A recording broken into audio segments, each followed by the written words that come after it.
Hi everybody, it's Dandruff with your Cartridge for Thursday, November 1st, 2018. Welcome back to the show, everyone. Sorry I had the last couple of days off. Monday and Tuesday I had some family stuff that I needed to deal with, and then yesterday was Halloween, of course, and I decided to take that day off too and spend the whole day with my daughter and go trick-or-treating. And because there was no Halloween episode yesterday, I sit in front of you today in a hot dog suit, because I would never think of denying you the pleasure. We are still giving away a game this week, and today's pretty much your only day to enter, so if you want to, please leave a comment along with the hashtag ThinkingWithPortalKnights if you want to win the game Portal Knights. Oh, and there might be some changes coming to the show next week because one of my resource sites for doing game releases has completely changed everything and it's going to be much harder to do them. So please, if you do leave a comment today, let me know how important the game release section is to you. Otherwise, I'm just going to cut it or dial it back to just really important releases. Don't worry, there is still going to be a terrible joke every day because I know a lot of people actually love that part. But for every other part, timestamps and reference links for all stories today can be found in the description below. Oh, and one more thing, no episode coming up on Tuesday because it's voting day and I'm going to be focusing on the election. Today we have no shortage of talking points, but our main focus is going to be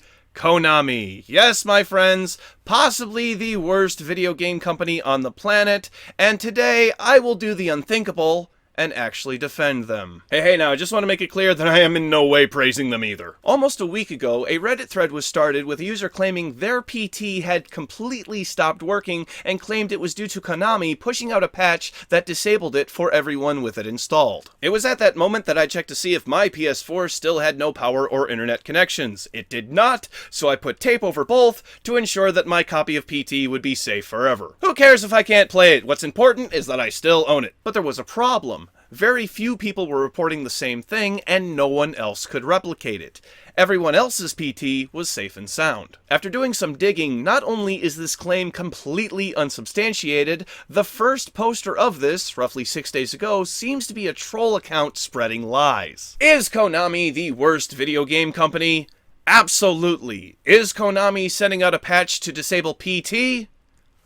No, absolutely not. There's no evidence of this. Unfortunately, Konami has not made any statements to any video game publications at this time. As much as I would love to jab at them for every little thing they do, let's save the outrage for when they actually do something. Moving on to release announcements, we have a new game from Toby Fox, the creator of Undertale, releasing Chapter 1 of Deltarune, which is supposedly a sequel to the hit indie game. This game comes with a warning though, because uninstalling it is causing users to delete data, as the game deletes the entire directory it's in, rather than just the folder. If you do install Deltarune, do not uninstall it until a fix is applied. Grim Fandango is now available on Nintendo Switch, starting today. And also today, Assassin's Creed Odyssey gets more story DLC, and it comes to all owners absolutely free. There have been rumors the Xbox One exclusive launch title, Sunset Overdrive, would be coming to PC, and now it appears to be true because it has been rated for PC by the ESRB. Microsoft has not officially announced it yet, so we do not have a release date. Moving on from there, we have a new PC indie game store called Cartridge with a K. Hot dog! Let's face it, you and I both know that I was going to throw a joke like that in there somewhere. Anyway, their selection isn't very big, and their prices seem to be fairly standard to what you would see on Steam, but more competition is good, especially when it has Cartridge in the name. Next up is Blizzard pulling something that I really don't like, which is limiting the amount of time people can play Classic WoW at launch. You have a cycle of 60 minutes on and then 90 minutes off before you're able to play again, which I don't understand at all. They claim it's to give everyone a turn at playing, and I think that might mean that there is only going to be one server available. Blizzard says they want to lift this limitation as soon as they can, but will redeploy it if traffic becomes too high. How do you feel on this one? Is limiting playtime going to be effective? Or do you think it'll drive people away until it's lifted, and then everyone will rush back in, forcing Blizzard to reinstate it?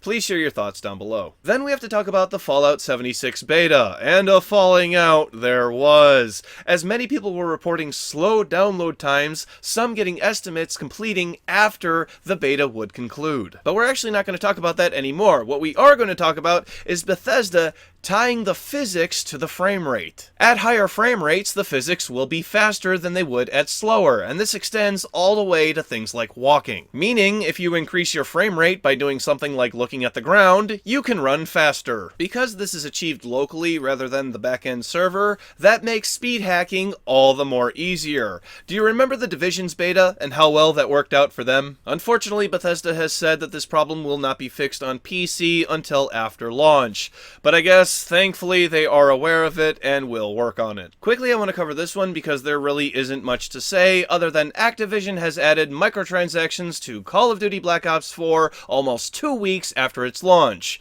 You know, after any reviewer has put their reviews in, meaning they were unable to review the microtransactions at all and not even able to tell us if they were just cosmetic or indeed how many there are. Have whatever opinion you want about microtransactions, but at the very least, do the honorable thing and put them in from the very start so the professional critics can have a look at them. Otherwise, it could look like you're trying to deceive your customers, and there's no way that would be the reason why. And then finally today, let's talk about something really weird that just happened surrounding Red Dead Redemption 2. The game has been doing extremely well, with many people not only praising it for its gameplay, but its graphical fidelity. It's pretty and it plays good. However, someone who is not playing nice is Take-Two with the European tech review site Trusted Reviews. An article has been retracted and replaced with an apology saying they should have known the information they published was confidential and they shouldn't have done it. Trusted Reviews has then chosen to donate $1.3 million to a charity of Take-Two's choosing. And that is the state of video game journalism. Having to apologize after being threatened with a lawsuit for doing your job. The information leaked is in the site's URL, and apparently, Red Dead Redemption 2 is not only getting a first-person mode, but a Battle Royale mode too. Sue me, Rockstar. If anything, Take-Two has done themselves in because the Streisand effect is in full swing, and many people are talking about this. This is extremely shitty on Take-Two's behalf, because they're not going after the person who leaked the information, more than likely somebody who works for Rockstar, but instead, the publication who is just reporting on what they were told. This incident does not sit well with me, and I think it's a great time to remind everyone these companies are not our friends, and there is nothing wrong with reporting on leaked information about a video game. Hey, Take-Two, the real solution here is to get employees you can trust that can abide by an NDA.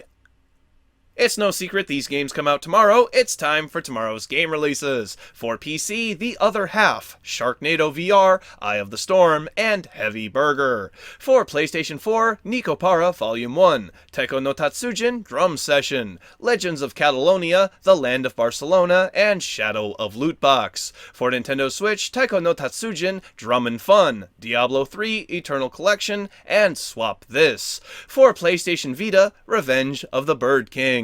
Thank you very much, everybody. This has been News Cartridge. I am Dandruff in a hot dog suit. I will see you tomorrow. And what's Thanos' favorite drink? Snapple. This hot dog suit is extremely hot. Click up here to watch today's bonus episode, which is me talking more about Red Dead Redemption 2. It might be coming to PC. Click down here to watch Friday's episode. Both of those links are in the description down below. And click over here to subscribe to my wonderful, wonderful channel. Thank you. See you tomorrow. Bye-bye.